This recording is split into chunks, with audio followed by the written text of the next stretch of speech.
बात प्राचीन महाभारत काल की है।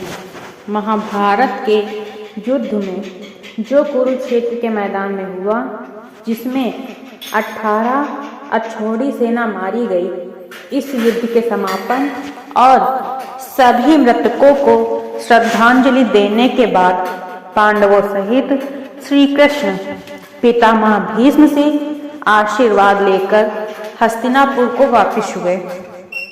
तब श्री कृष्ण को रोककर पितामह ने श्री कृष्ण से पूछ ही लिया, मधुसूदन, मेरे कौन से कर्म का फल है जो मैं सरसैया पर पड़ा हुआ हूँ?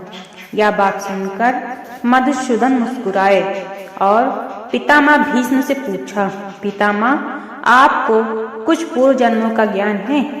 इस पर पितामह ने कहा, हाँ श्री कृष्ण, मुझे अपने 100 पूर्व जन्मों का ज्ञान है कि मैंने कभी किसी भी व्यक्ति का आहित नहीं किया। इस पर श्री कृष्ण मुस्कुराए और बोले, आपने ठीक कहा कि आपने कभी किसी को कष्ट नहीं दिया, लेकिन 101वें पूर्व जन्म में आज की तरह आपने भी तब राजवंश में जन्म लिया था और अपने पुण्य कर्मों से बार बार राजवंश में जन्म लेते रहे। लेकिन उस जन्म में जब आप युवराज थे, तब एक बार आप शिकार खेलकर जंगल से निकल रहे थे। तभी आपके घोड़े के अग्रभाग पर एक करकैंटा एक वृक्ष से नीचे गिरा। आपने अपने बाण से उठाकर उसे पीठ के पीछे फेंक दिया। उस समय वह बेरिया के पेड़ पर जा गिरा और बेरिया के कांटे उसकी पीठ में धंस गए, क्योंकि पीठ के बल ही जाकर गिरा था।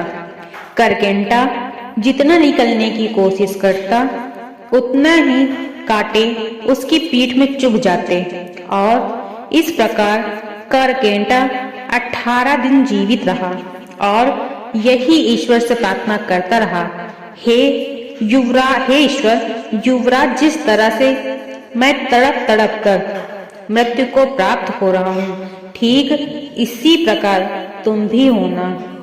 तो हे पितामह भीष्म, तुम्हारे पुण्य कर्मों की वजह से आज तक तुम पर करकैंटा का श्राप लागू नहीं हो पाया, लेकिन हस्तिनापुर की राजसभा में द्रौपदी का चीर हरण होता रहा और आप मूक दर्शक बनकर देखते रहे, जबकि आप सक्षम थे उस अबला पर अत्याचार रोकने में, लेकिन आपने दुर्योधन और दुशासन को नहीं रोका।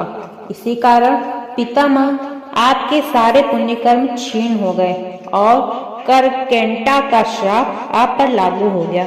अतः पितामह, प्रत्येक मनुष्य को अपने कर्मों का फल कभी न कभी तो भोगना ही पड़ेगा। प्रकृति सर्वोपरि है, इसका न्याय सर्वोपरि और प्रिय है। इसलिए पृथ्वी पर निवास करने वाले प्रत्येक प्राणी व जीव जंतु को भी भोगना पड़ता है और कर्मों के अनुसार ही जन्म लेता है।